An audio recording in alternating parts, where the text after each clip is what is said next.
Naman qaamaan beeku naman itti dhiyeenyaan beekutu jira. Namni kuni nama duraan jinniin fuutee egaa beektaa miti amma jinniin fuutee fi hin fuune zaahira kana egaa ragaa bahuu hin dandeenyu akkasitti. Waan himamuu fi waan jaamuu fi waan inni godhurraayi. Si galee waan takka inni illee ni hima. Amma namni kun yeroo hedduu waan akka dhagaa waan akka meerkurii waan akkana kana keessa jira. Jinniin fuutee galchitu gaafa jettu fuutee ni kaa'ee jechuun moo yookiin buttee badu? Buttee badu. Een jira dhaga'een ture. Tolee duraan namni sun beekumsa hin qabu ture. Si qabutamee dhufe garuu qaroomaa ta'ee dhufe baratee dhufe. Xiqqoo abshaalumee dhufe. Abshaalumee dhufe. Abshaalummaa qofa osoo hin ta'in beekaa hayyuu ta'ee dhufe. Hayyuu. Laga kana keessa seeni naan jedhan jedhe. Nan seenedhe nama sadii jedhe. Dhufaana deemee obboleessa keenya naan jedhan jedhe. Duukaa deemee gaafa bishaan seenu magaalaa guddaatti hin bahedha. Magaalaa guddaan kun gabaadha jedhe gabaa warqee ta'e. Kan hin dhagee ni jira. Nama san ni beektaa? Dawaa hedduu beeka jedha namni san. Akka qoricha hedduu beeku dhageesse. Nama jinniin fuutee galchuu. Akkas hin dhagee. Tolee galatoo. Nin beeka inni fuutee galchitee garuu guyyaa 20 akka tursiisaa galchitee nin beeka. Tolee amaloota namni suuqa waan namarraa adda akka taanii fi qoricha ammas akkasumas iccitiilee addunyaa jiran tan hunda akka beekan mama mee haati beektu kun akkam. Hayi namni beeku kuni gaafa galchitu nun dubbatu waamota akka addunyaa tanarra bakkuma hunda yoo ati itti himte bakka kana turetteen bakka kasii turte bakka kana jeetu kallattii hundaa waa hunda siimuu beekatu. Bakka irratti nutis waa'ee aayilaansi yookaan ammoo jinniin nama fuutee galchitee wajjin qabatee waan si qopheeffannee qabna. Dhalatee tuqute godina Harargee lixaa aanaa Daroo magaalaa Sakiinaa naannoo magaalaa Sakiinaa magaalaa Sakiinaa mee tolle diinoo bakka ati dhalatee guddisanitti namni jinniin fuutee galchitanii jira ati beektu yookaan dhageessanii jira. Kan hin dhagee ni jira. Nama san ni beektaa? Nama san garuu ani beeku mucaa baluu tokko. Mucaa baluu gujanne. Mucaa baluu tokko bar jinniin akkana fuuteeti dhabamsiisteeti. Tursiistee galchitee gujan hin dhagee malee. Tore namni sun amala namni sun qabu keenya namni jinni fuutee galchitee qoricha faa isaa himuu dhagaanii. Namoonni sun hogguun dhaga'uu nama kana jinni fuudhee qorichoota adda addaa waan adda addaa mukarraa'e dawaa hedduu beeka jedha namni san. Akka qoricha hedduu beeku dhageesse. Namni jinni fuutee galchitee. Akkas hin dhagee. Tole galatoo. Tole maqaa keetirraa kan. Maqaan kun Anwaar jedhama. Anwaar eessa dhalattee guddatte? Lixa Wallaggaa Baaboo Gambeel. Oke, tole Anwar waa'ee jinni irraa biitee namni jinni fuutee galchite haati beektu kan dhageessanii jira. Jinniin fuutee galchitu gaafa jettu fuutee ni kaa'ee jechuun moo yookiin buttee badu? Buttee badu. Een jira dhaga'een ture. Tole namni sun kaarakterii inni qabu akkamti? Duraan namni sun beekumsa hin qabu ture. Beekumsuma waan jedhame jeneraal knowledge hin qabu ammasii beekumsuma nama mana barnootaa dhaqee osoo hin taane nama takkaayyuu nama barate argee hin beekne namni waa tokko hin beeku jechuudha. Erga dhaqee dhufee butamee dhufee. Erga butamee dhufee garuu qaroomaa ta'ee dhufe baratee dhufe. Xiqqoo abshaalumee dhufe. Abshaalumee dhufe. Abshaalummaa qofa osoo hin ta'in beekaa hayyuu ta'ee dhufe. Hayyuma ajaa'ibaa ta'e. Hayyuu ajaa'ibaa ta'e. Tole eessa akka dhaqee fi akkamitti akka dhaqee waan isinitti ni qaba? Hin qaba. Waggaa 3 dhokatee ture. Jinniin na fudhatee badee jira. Eessa nageesse yaa? Laga Daabbus jedhamu tokko nageesse. Laga sana keessa seenee laga kana keessa seeni naan jedhan jedhe. Nan seenedhe nama sadii jedhe. Dhufaana deemee obboleessa keenya naan jedhan jedhe. Duukaa deemee gaafa bishaan seenu magaalaa guddaatti hin bahedha. Magaalaa guddaan kun gabaadha jedhe gabaa warqee ta'e. Isa bakka isan dur birrii 500 bitaa ture achi birrii 20-30 fa'iin bitu. Bakka sanitti magaalaa sana keessa. Garuu achi beesha. Suufa gurguddaa suufii kan warqeedhaan dahabaan tolfame faatu jira. Bakka shabitattan. Garuu bitatee kan dhufee ni jira magaalaa seeraan meeshaa bitatee dhufee ni qaba. Ni qaba. Bitatee karaa lafaa kan dhufeen. Mokorkoraa bunaa kan warqee irraa tolfame. Mokorkoraa. Marka jaa. Marka jaa jabanaa seenan. Marka jaa warqee irraa tolfame. Meeshaa garaa waan ittiin mana keessa fayyadaman. Tole maqaa keetirraa kan. Maqaan kiyya Arif Ahmad. Arif Ahmad tole waan mee bakka itti dhalatte dura natti. Bakka itti dhalattee guddatte. An carcaritti dhalattee guddatte. Toora kam carcar? Galamso. Tole galamsotti nama jinniin fuutee yookaan buttee deebiste habeetu ni jira. Yookaan kan dhageesse. Ni jira. Mee jira. Ani naman qaamaan beeku naman itti dhiyeenyaan beekutu jira. Maybe maqaa isaa meeshaan godhuun xiqqoo ulfaatuu danda'a. namni kuni nama duraan jinniin fuutee egaa beektaa miti amma jinniin fuutee fi hin fuune zaahira kana egaa ragaa bahuu hin dandeenyu akkasitti waan himamuu fi waan jaamuu fi waan inni godhurraa siigalee waan takka inni illee ni hima amma namni kun yeroo hedduu waan akka dhagaa waan akka meerkurii waan akkana kana siigalee fuudheeti gurgurata. Yeroo inni sitti gurguree deemee booda immoo wanni sun takka dhaqa taati yookiin bishaanitti deema. Bishaan jira ta'u gaari jiru ta'u sun dhugumaa meerkurii. Hoggusanitti wanni sun meerkurii zaahira. Inni bakka fuudhanii baddan jaa. Faamiliin isaa ni beeyti gaa akka inni akkas ta'e dhabanii boodarra mul'atu san faamiliin isaa ni beeyti. Namni biraan haa callee eessa dhalatee guddate meeti? Godina Harargee itti aanaa Jaaroo Lafuu Malchaara Araddaa Boortee bakka jedhamutti dhalatee guddate. Boortee dhalatee guddate?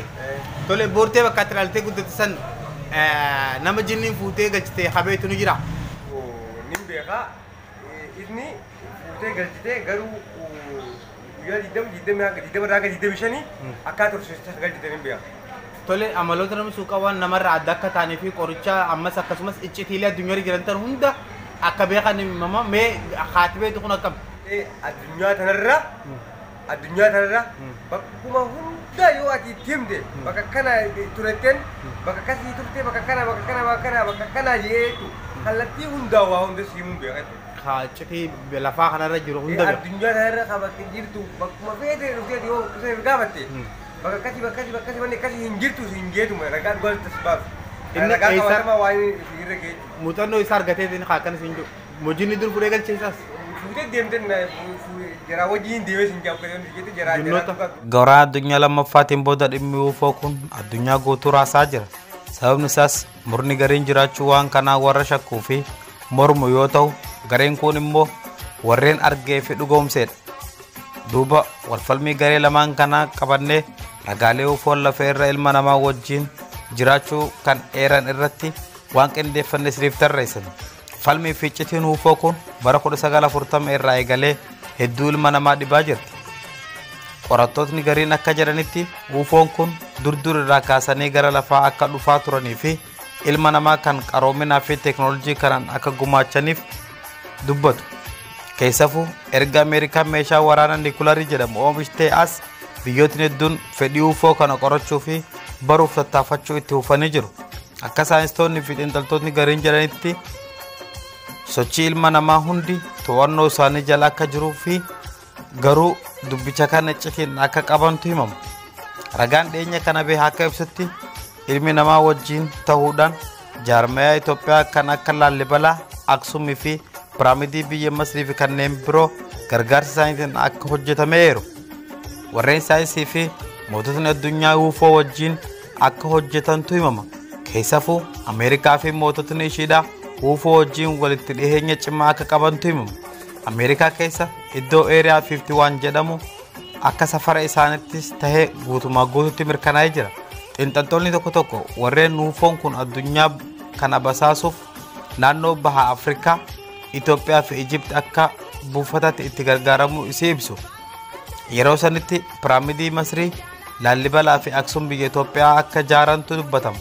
Yaada kana irratti akka ragatti wanti kaayan bara sanitti dhalli namaa toora kana jiraatu jaarmaa raajii kana ijaaruuf beekumsaa fi dandeettis sadarkaa san gahee bara sanittis hin qabani jedhu.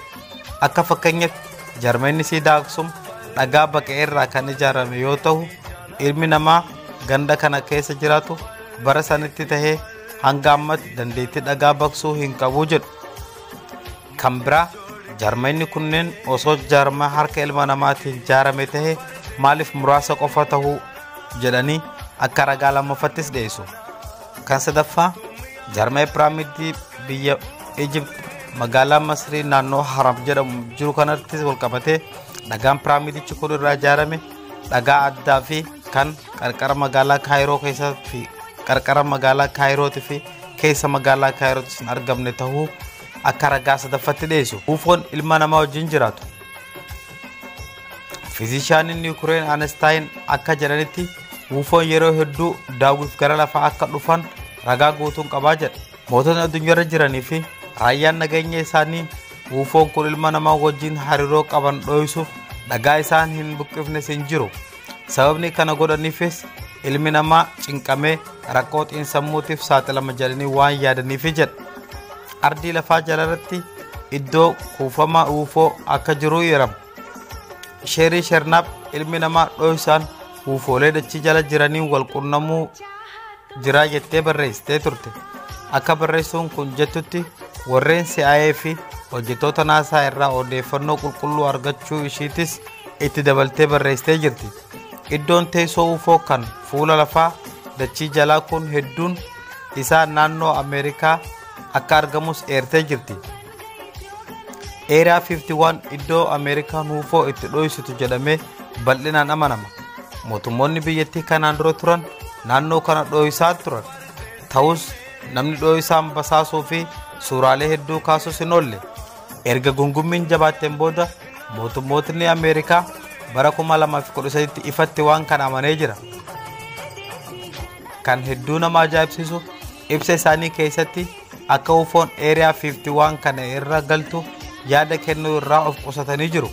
Ta'us bara 2017 gareen Sector Team jedhamu akka Area 51 keessa UFO'n galtu ragaa viidiyoon deeggarsiisanii baasanii jiru.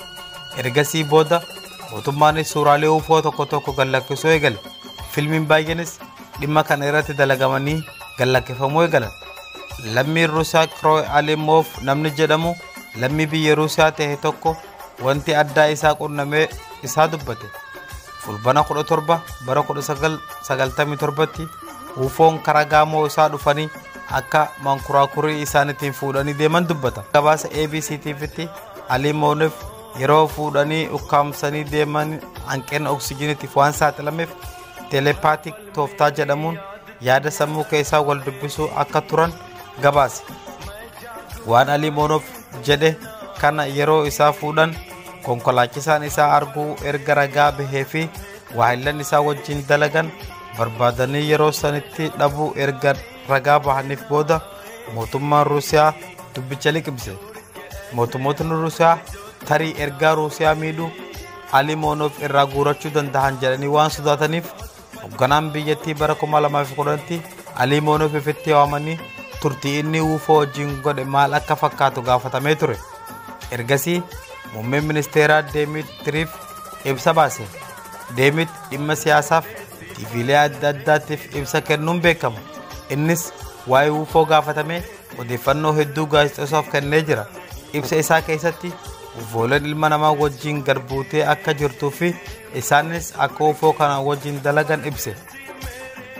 Ittis dabalee Ameerikaan jiraachuu UFO ifatti yookaan hin amanne taate Ruusiyaan immoo dhimmicha gingilchite akka saaxiltu akeekkachiiste. Paul Heerar ajajaan raayyaa ittisaa biyya Kanaadaa duraanii Paul Heelar UFO'n deddeebiin akka kara lafaa dhuftu dubbatee ture. Akka ibsa Heelar kanatti addunyaa irratti niwukileeriin dabalaa dhufuun UFO waan rakkisuuf waggoota 12 kana sochiileen UFO gara lafaa godhaa jirtu dabaluu dubbata.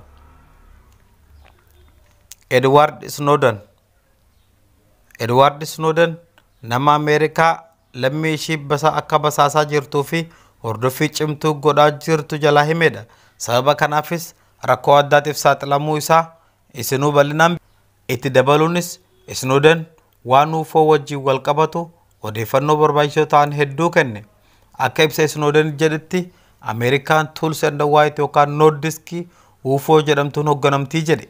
Snowden waraana addunyaa lammaffaan dura UFO'n tun Jarman wajjin akka hojjechaa turtee fi Naazii Jarman akka milkaa'uuf kan goote jaruma kanaa jedha. Garuu waraana addunyaa lammaffaan booda akka gara Ameerikaa godaananii fi Ameerikaa to'atan ibsa. Pirezidaantiin Ameerikaa Eisenhower waraana addunyaa lammaffaan booda Ameerikaan UFO'n Tools and White jedhamtuun akka to'atamtee fi inni hariiroo cimtuu akka isaanii wajjin qabu lafa kaa'e.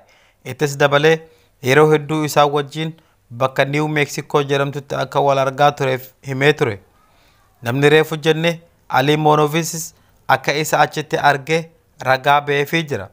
Pirezidaantiin Eisenhower yeroo adda addaa sadii akka isaan wajjin wal argee fi karaa telepaatik jedhamuun akka wal dubbisu himee jira.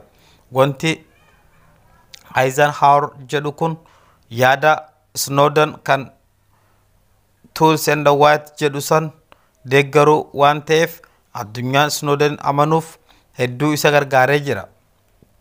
Ragaaleen jiraachuu foo eeran yoo kan gagguurru taate hedduu baay'eedha. Dhimma kana irratti amantiin maal akka jettu warra amantii irraa qorannee sagantaa keenya kutaa itti aanu keessatti kan isin